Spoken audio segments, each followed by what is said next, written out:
سواك عند حلول الحادث العميم يا رب بالمصطفى سبق مقاصدنا واغفر لنا ما مضى ولا يضيق رسول الله جاهك بإذا الكريم تجلى باسم منتكم يا رب بالمصطفى بلغ مقاصدنا واغفر لنا ما مضى براسها كرمي يا رب واجعل رجائي غير منعكس لديك واجعل حسابي غير منخرم يا رب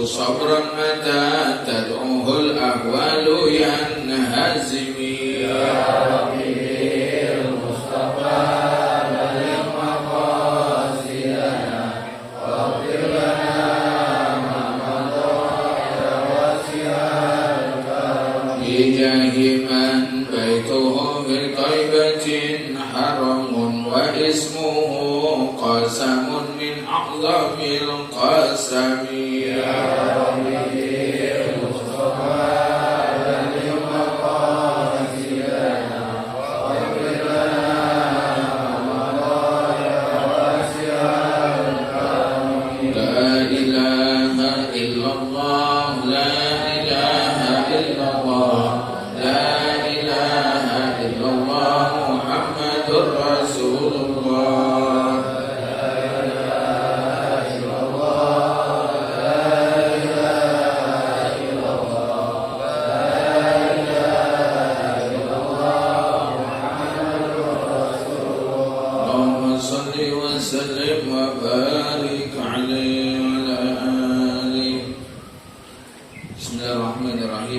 sama-sama kita awali dengan Ummul Quran Suratul Fatihah.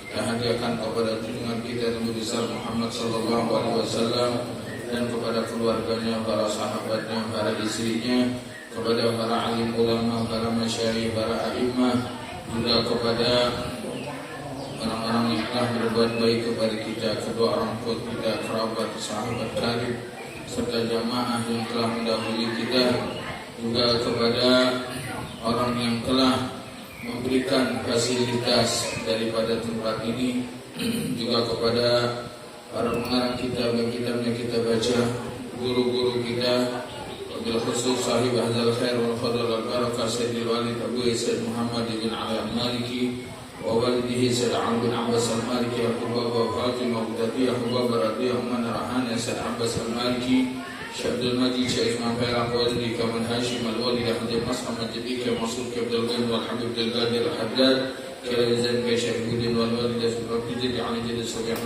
Buraidah, dan juga pada guru kita Ustaz Haji Madinah dan kaum muslimin pada umumnya. Semoga Allah menerima amal baik mereka, Allah curahkan rahmat maghfirah selalu dalam kubur mereka. Allah subhanahu wa ta'ala berikan kepada mereka derajat yang tinggi di Jannatul Firdausil A'la, dan mudah-mudahan kita mendapatkan keberkahan dengan sebab ilmu asrar anwar yang ada pada diri mereka. Juga dengan salatul fatihah, semoga Allah subhanahu wa ta'ala akan berikan keberkahan dalam hidup kita, keberkahan pada umur kita, keberkahan pada keluarga kita, pada anak-anak kita, pada majelis kita, dan semua yang Allah berikan mudah-mudahan barakah. Juga dengan salatul fatihah, semoga Allah sembuhkan segala penyakit yang kita derita.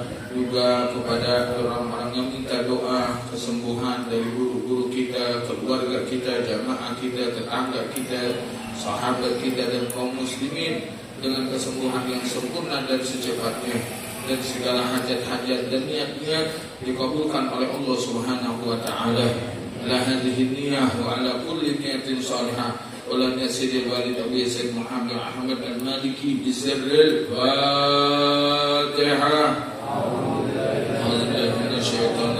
Bismillahirrahmanirrahim. Alhamdulillahirabbil rabbil alamin arrahmanir rahim maliki yaumiddin iyyaka na'budu wa iyyaka nasta'in ihdinas siratal mustaqim siratal ladzina an'amta 'alaihim ghairil maghdubi 'alaihim waladdallin rabbi ighfir li wa liwalidayya amin.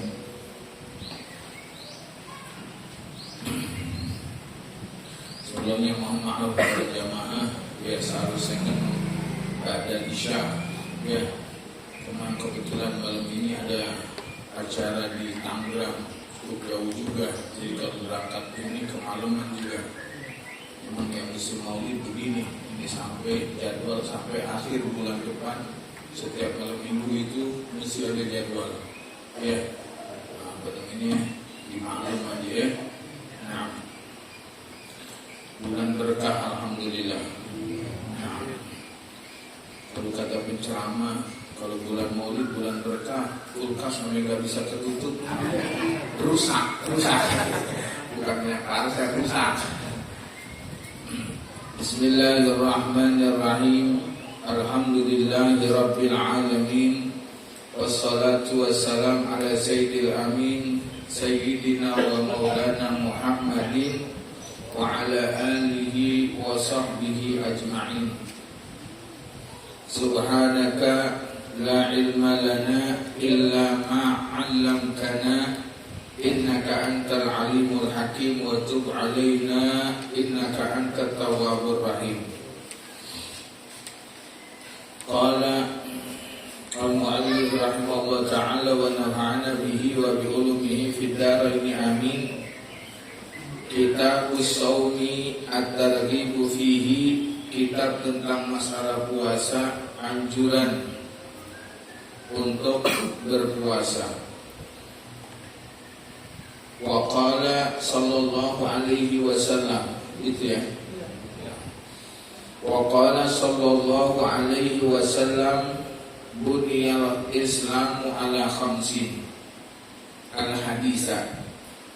Dan bersabda Rasul sallallahu alaihi wasallam, dibangun Islam itu atas 5 perkara. Al-haditha artinya sempurnakanlah hadis.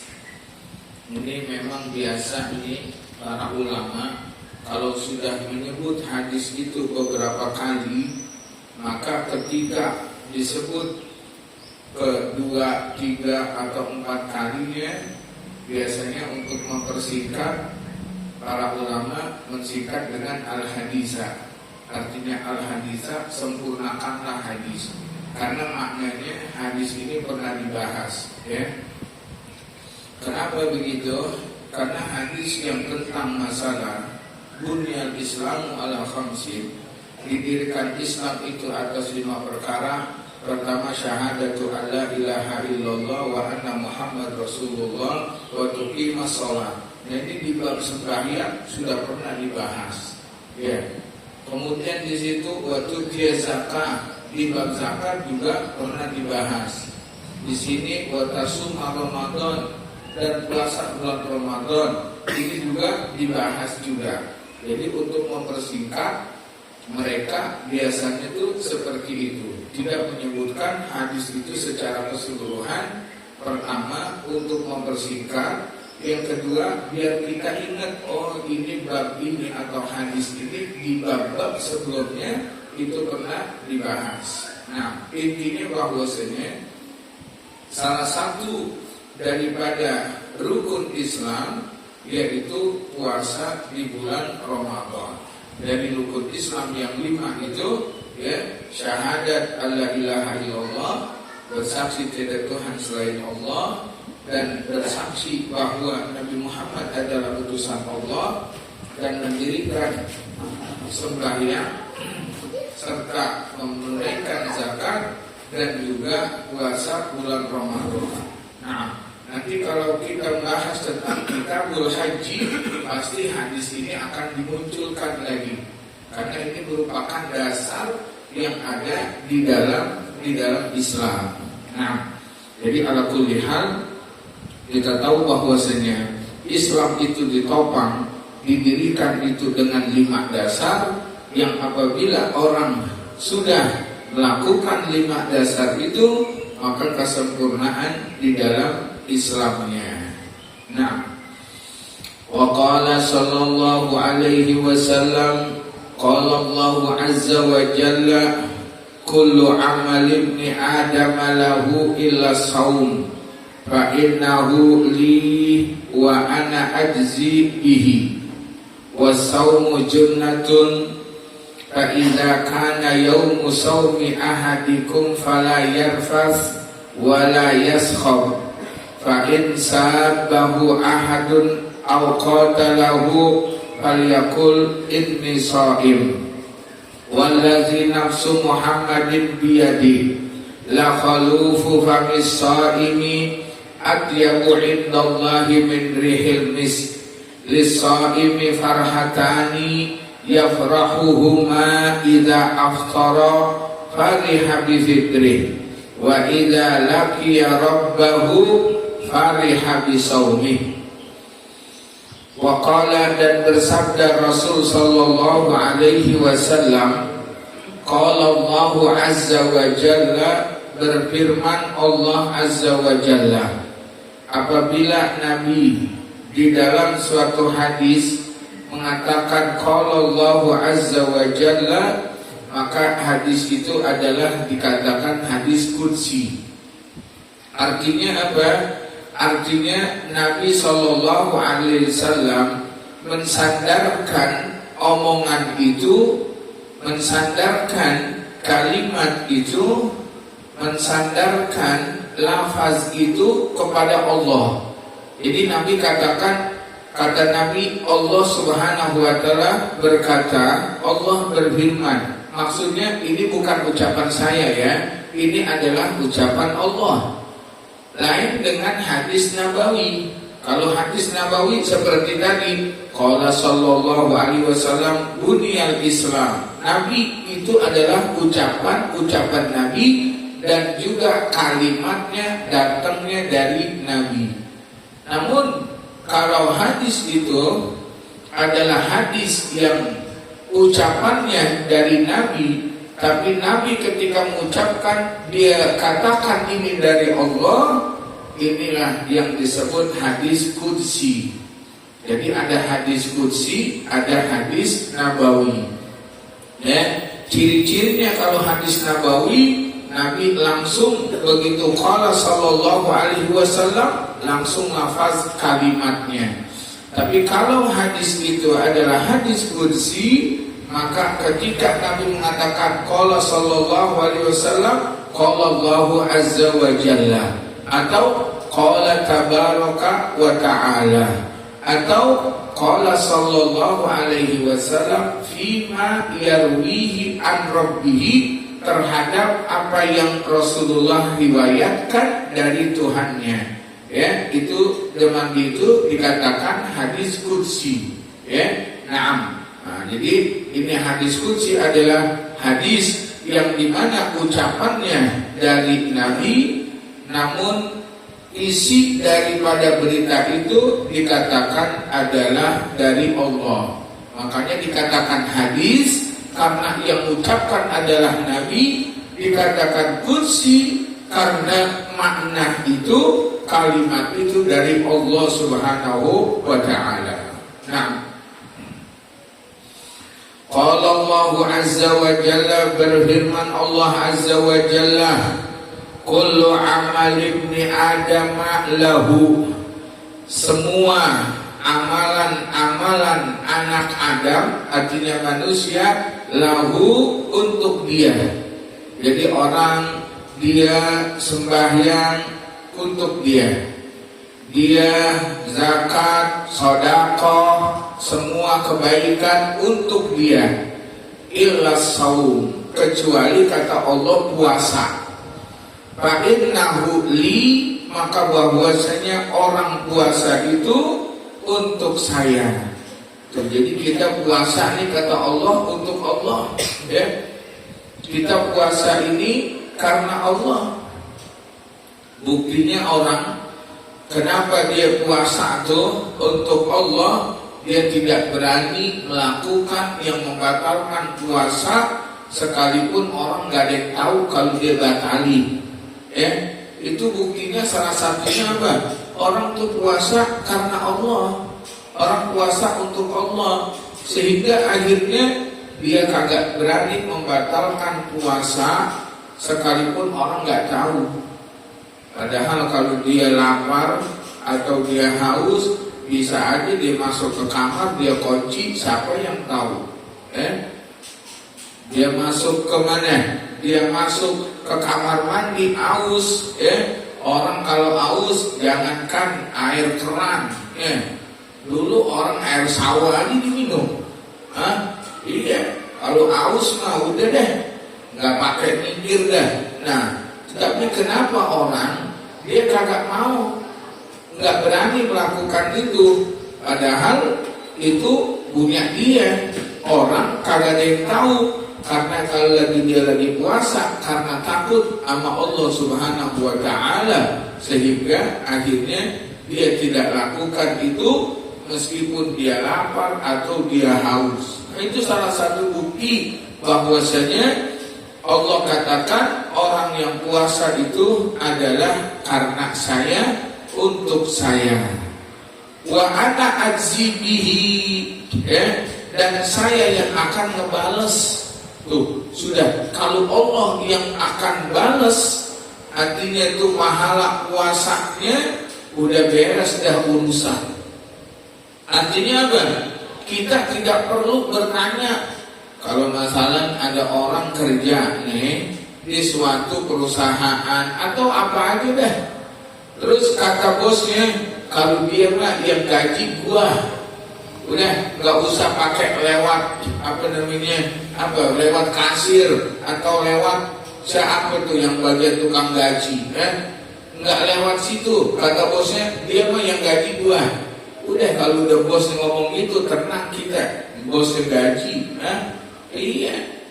Nah, ketika Allah katakan wa ana ajzi, dan aku yang akan balas orang yang puasa itu, di sini lagi Allah Subhanahu wa Ta'ala kagak hitung.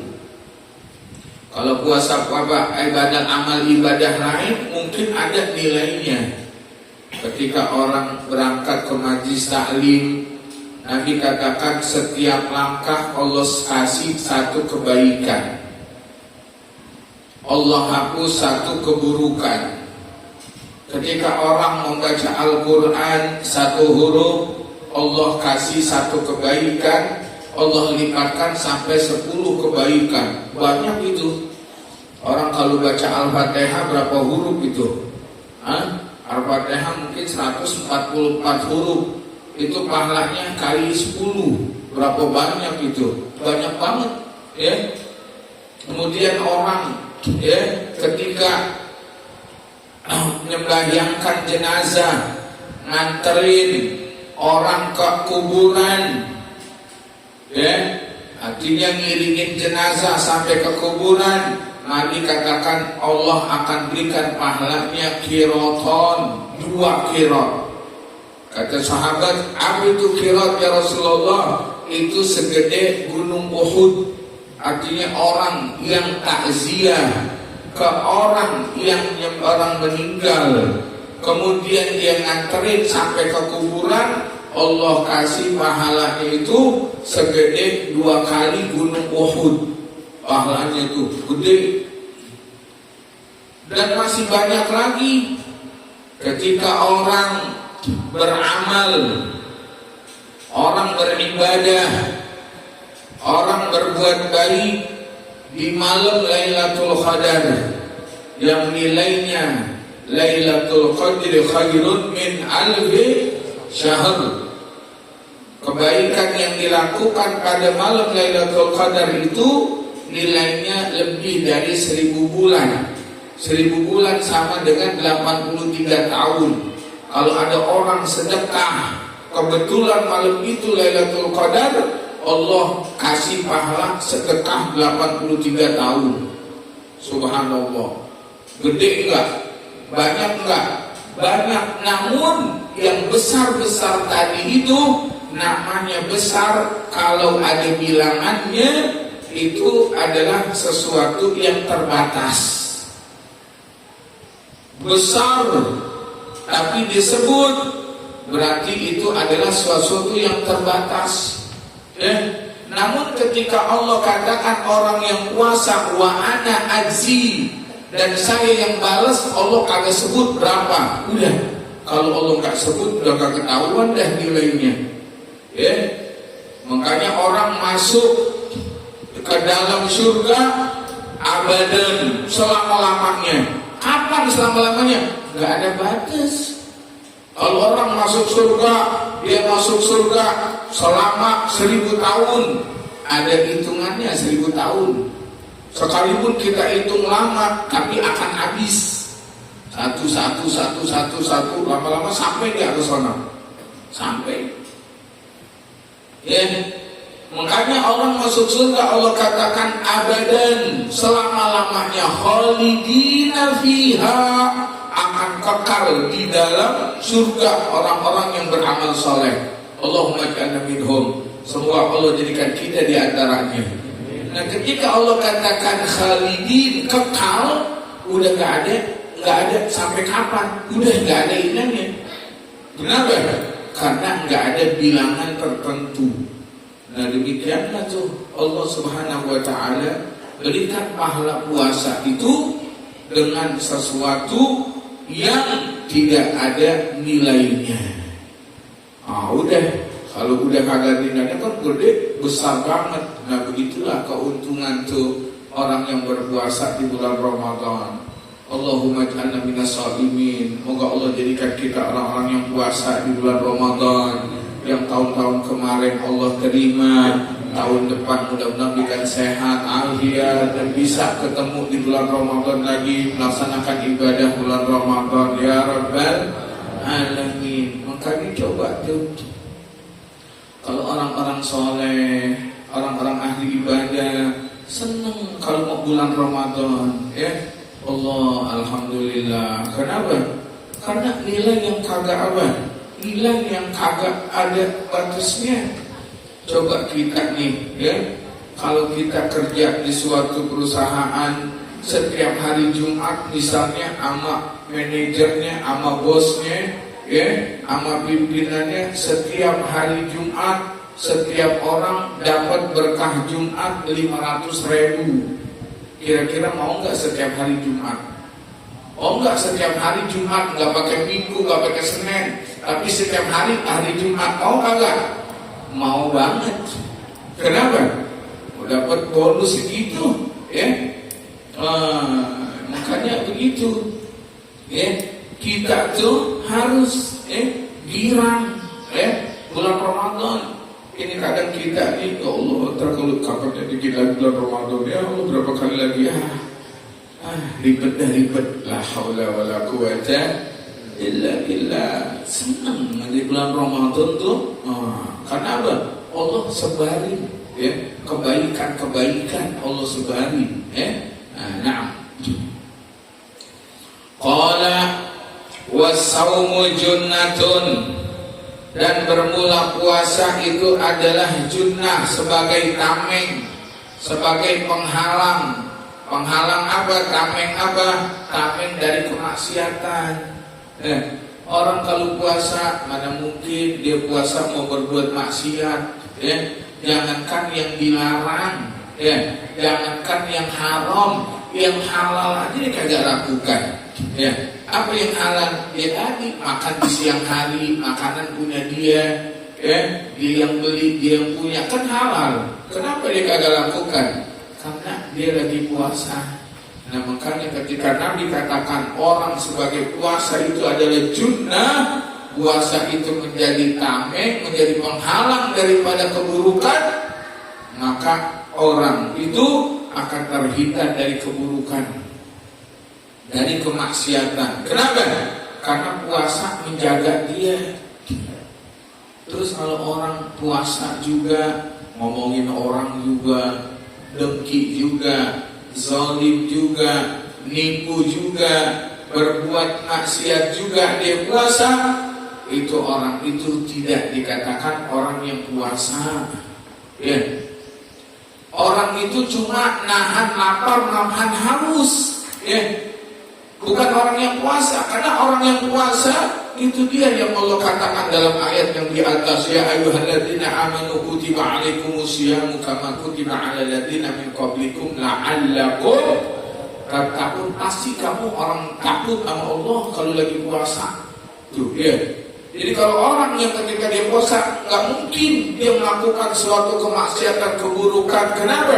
Karena as-saumu junnah, sebagai penghalang dia dari kemaksiatan.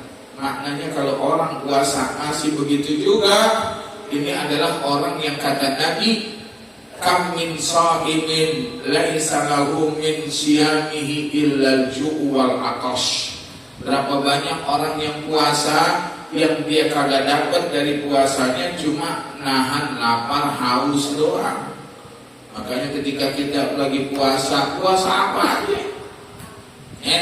Puasa sunnah, lebih-lebih puasa wajib, maka tidak mungkin orang kalau dia puasa itu akan melakukan kemaksiatan, karena Nabi sudah katakan as-saumu junnah.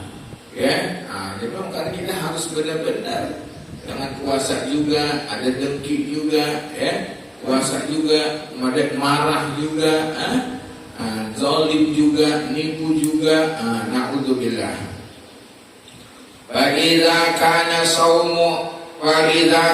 yaumu saumi ahadikum, maka apabila adalah hari puasanya seorang kamu, artinya apabila pada hari itu kamu lagi puasa, fala yarfus, maka janganlah dia berkata perkataan yang keji, perkataan kotor, perkataan yang buruk. Maka Nabi katakan fala yarfus, jaga omongannya, jangan ngomong yang apa? Jangan ngomong yang kasar, jangan ngomong yang nyakitin orang, jangan ngomong yang buruk-buruk, jangan ngomong yang kotor-kotor. Ngomong puasa binatang dibawa-bawa, naudzubillah. Nabi katakan fala yarfus, jangan sampai dia berkata keji. Wala yashab, jangan juga sampai dia berteriak-teriak. Kagak ada yang nggak ada apa? Nggak ada manfaatnya. Berbicara keras, berteriak, bersorak-sorak, jangan kalau lagi puasa. Fa'in sabahu ahadun, maka apabila ada orang mencaci dia, qala aw qatalahu, atau orang memukul dia, memerangi dia, menyerang dia, falyaqul inni shaimun, maka hendaklah katakan inni shaim, sesungguhnya aku lagi puasa. Jadi kalau ada orang mencaci, ada orang memaki, ada orang tuh berbuat bodoh kepada kita, jangan dilayani. Inni shaim, udah. Kenapa? Karena kalau dia layani, maka sama orang itu udah terlepas daripada pahala puasa. Kenapa? Karena kagak bisa menjaga mulutnya. Jadi harus orang-orang soleh, orang-orang alim diapain juga lagi puasa enggak. Dulu ada ketika di Mekah, guru besar kita Abu Yasin Muhammad, beliau kan memang orangnya tuh pendirian yang istiqomah, tegas terhadap akidah. Kan kalau boleh diceritain, kan ada tuh madhab namanya Wahabi, yang kagak senang maulid, yang kagak senang orang ziarah, yang kagak senang orang tawasul, ziarah ke makam-makam wali, itu udah orang-orang gitu udah gak demen deh. Nah, Abu Yasin Muhammad termasuk orang yang suka maulid, suka ziarah, udah kayak orang kita deh, ahli sunnah jamaah. Makanya benci banget mereka tuh kepada Abu Ya, karena pengikutnya banyak. Ini bukan baru aja, dari udah puluhan tahun. Walhasil, waktu pertama kali bulan puasa, buka puasa di Masjidil Haram, biasanya beliau kalau puasa itu buka puasa di Masjidil Haram mulai hari kedua. Namun pada hari tahun itu beliau mau dari pertama. Sehingga nggak adalah orang-orang Arab yang mendampingi beliau dari murid-muridnya. Nah, karena biasanya hari kedua, hasil tahun itu hari pertama. Subhanallah, udah sampai duduk di Masjidil Haram, udah baca Quran sambil nunggu maghrib, baca Quran. Karena beliau orang alim dan terkenal, jadi banyak orang yang datang cium tangan, salaman, orang dari negeri-negeri mana aja, dari Mataran, dari Suriah, dari Mesir, dari orang Arab sendiri, layaknya seorang kiai deh. Kalau kiai ini kita ada kiai di mana nih, di suatu tempat kita salaman, ini kan itu udah sesuatu yang biasa. Subhanallah. Dapat beberapa orang itu salaman, tiba-tiba ada anak muda datang salaman, begitu salaman bukan cium tangan, tapi dia ludahin tangan Abu Sayyid itu, dia ludahin tuh. Abu ngeliat begini, udah ambil tisu ini aja, terus baca Quran. Akhirnya kaget direkan orang itu, dia berdiri, dia ludahin lagi, tetap Abu ya. Oh, di sana itu orang-orang yang muhibbin, para pencinta Abu Sayyid, melihat begitu bangun. Walhasil akhirnya tuh orang itu ya ditangkaplah dengan polisi di Masjidil Haram, diamankan. Yang kita lihat, yang Anda lihat di sini, subhanallah, beliau ketika begitu enggak lagi puasa, begitu pulang setelah buka puasa dan sembahyang, pulang sampai ke rumah, beliau katakan alhamdulillah, Allah telah mengangkat derajat saya. Coba tadi kalau anak ngomong aja sedikit, orang ngeludahin saya, orang ini saya. Beliau kan kelasnya udah bukan kelas ulama Mekah aja, udah ulama dunia. Kelasnya beliau itu, udah kelasnya ulama dunia, Naam, walhasil ketika dalam kondisi begitu nggak ada marah atau bagaimana, tetap sudah subhanallah sampai di rumah, alhamdulillah Allah telah angkat derajat saya. Coba kalau saya ngomong sedikit aja Allah hinakan itu, kenapa? Lagi puasa saya orang yang begitu, padahal Nabi katakan kalau jangankan orang itu cuma begitu, qatalahu, orang mau ngebunuh ente, orang mukulin ente, jangan dilawan, ucapkan inni shaim. Coba lihat, kira-kira kita kalau lagi puasa terus ada orang gitu, kita naik motor, tahu orang langsung nyerobot, kira-kira gimana kita? Dasar nih gini aja, udah deh, habis deh puasanya deh, lewat deh, cuma nahan lapar haus doang, itu baru begitu doang. Atau kadang-kadang juga nggak sampai begitu, ucapan kita keluar, jangan kan sayang tuh, lihat bagaimana, lihat ulama, begitu besarnya tuh jiwa mereka, sehingga ketika puasa ada hal-hal yang begitu, inni shaim, nah itu. Jadi jangan bagaimana kita kalau lagi puasa gitu, ada orang begini, inni shaim. Oh dasar ente gini, inni shaim, Allahumma inni shaim, udah gitu. Nah, tapi jangan inni shaim, saya lagi puasa, kalau berani ntar habis maghrib, wah marah deh membeda, bebannya belum maghrib. Berani jam sekarang dong, kalau lagi puasa nih, ntar habis maghrib, kalau gue udah buka puasa, sama juga bos, begitu mah. Nah. Qala wallazi nafsu Muhammadin biyadihi, dan sungguh demi diri Muhammad yang ada di kekuasaannya. Artinya ini bentuk sumpah, kalau kita katakan demi Allah, Nabi katakan sumpahnya wallazi nafsu Muhammadin biyadihi, dan demi diri Muhammad yang ada di kekuasaannya, la khalufu habis shaim, sungguh. Oh, lihat di sini Nabi dengan sumpah udah pakai lam lagi, lam taukid, la khalufu habis shaim, sungguh bau mulut orang yang puasa atyabu indallah, lebih wangi di sisi Allah min rihil mis, daripada wanginya minyak misik.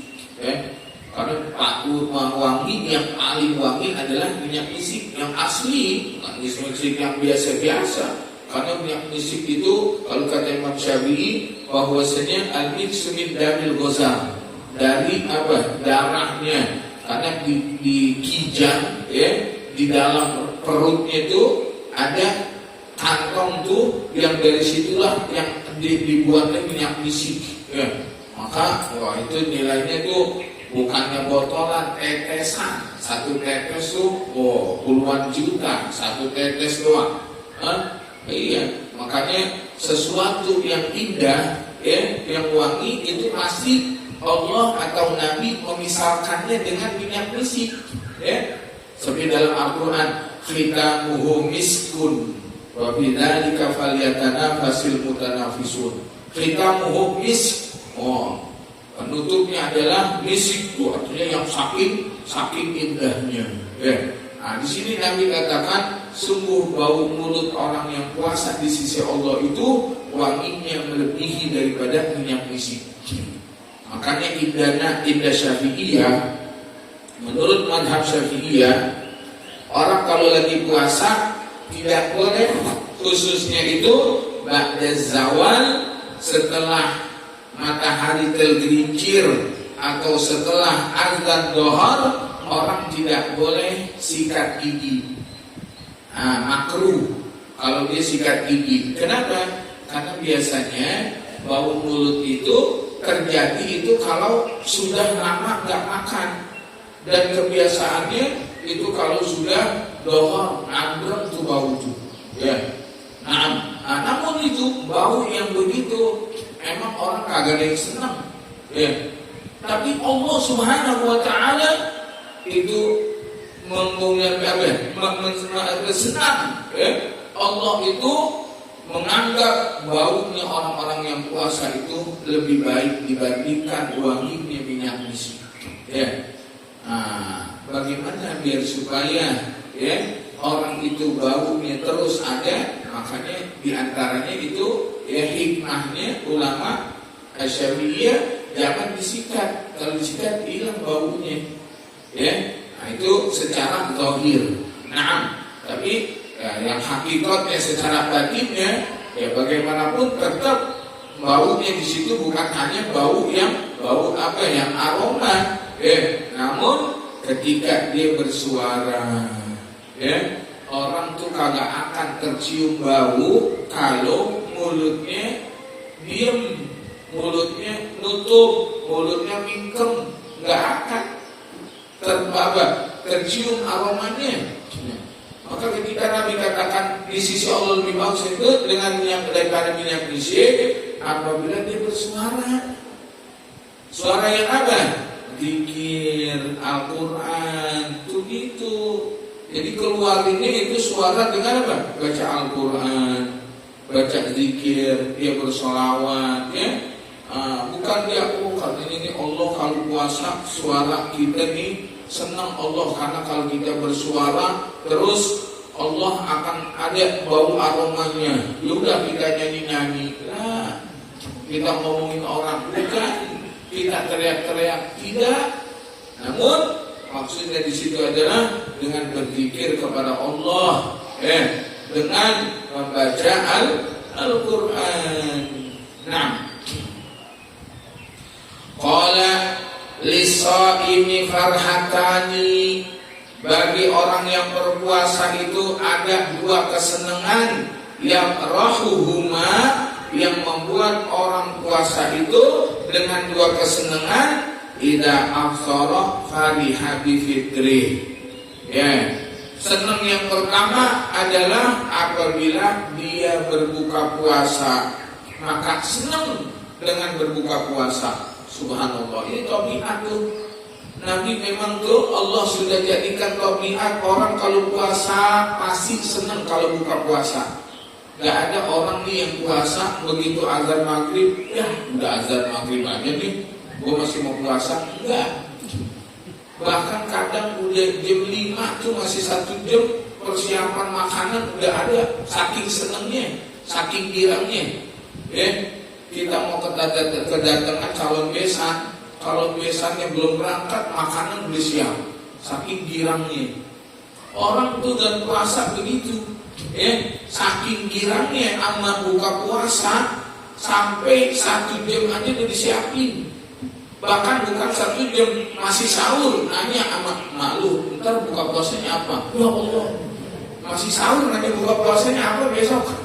Saking girangnya, saking girangnya mau buka puasa, karena emang masih begitu. Kalau orang dia puasa, ketika buka puasa kagak girang, bukan umat Nabi itu. Dia bukan umat Nabi, atau di siang hari dijebol hari itu. Nah, kenapa? Ya karena dia, coba nih misalnya ada orang puasa, siang-siang dia minum. Begitu hidangan buka puasa disiapin, begitu beduk azan buka puasa, kira-kira girang kagak tuh dia? Sekalipun dia teriak Alhamdulillah, tetap bohong. Kenapa? Karena tahu dia, di hatinya dia, enak, gue nyesel banget tadi jebol, kan begitu. Gak senang. Tapi kalau orang yang puasa, jangankan makanan 4 sehat 5 sempurna, cuma ada korma doang sama air putih, girang. Begitu azan, Alhamdulillah. Gorengan 1, cireng 1 aja udah seneng deh. Kenapa? Karena udah buka puasa, udah tabiat sudah. Karena emang Allah jadikan begitu. Orang ketika buka puasa pasti senang. Nah, itu diantaranya. Jadi kesenangan yang pertama bagi orang yang puasa ketika berbuka puasa. Qala wa idza laqiya rabbahu, dan apabila dia berjumpa dengan Tuhannya, artinya nanti ketika berjumpa dengan Allah, qala fariha bi saumihi, maka dia senang dengan puasanya. Sekarang kalau ada orang disuruh mengerjakan tugas dan subhanallah tugasnya diselesaikan dengan baik, kira-kira kalau ketemu sama pimpinannya girang apa enggak orang? Girang. Kenapa? Karena tugas yang disuruh udah selesai. Anak nih kuliah, disuruh mengerjakan skripsi, terus dipanggil sama dosen pembimbingnya. Jangankan rumahnya itu, rumah jauh ditinggikan. Kenapa? Saking girang ini, kerjaan udah selesai. Begitu juga orang yang puasa nanti berjumpa dengan Allah Subhanahu wa Ta'ala, dia pasti akan girang. Kenapa? Karena apa yang diperintahkan oleh Allah sudah diselesaikan. Allahumma ja'alna minhum. Moga Allah jadikan kita di antaranya. Wassallallahu ala sayyidina Muhammad walhamdulillahirabbil alamin. Satu kitab aja deh. Bikin gak apa-apa nanti kapan-kapan habis. Habis maulid rapi kali. Wassallallahu ala sayyidina Muhammad walhamdulillahirabbil alamin. Allahumma 'allimna ma yanfa'una wanfa'na bima 'allamtana. Allahumma inna nas'aluka al-ilma wal 'amal wa na'udzubika minaz zaygi waz zalal wa nastaghfirullaha min qawlin bila amal. Allahumma ij'alna minas sha'imin. Allahumma ij'alna minas sha'imin ya rabbal alamin. Rabbana ighfir lana wa liwalidayna warhamhuma kama rabbayana shighara wa li jami'i ahbabil alamin wa jami'il muslimin. Wa sallallahu ala sayyidina Muhammad walhamdulillahi rabbil alamin. Sirul Fatihah.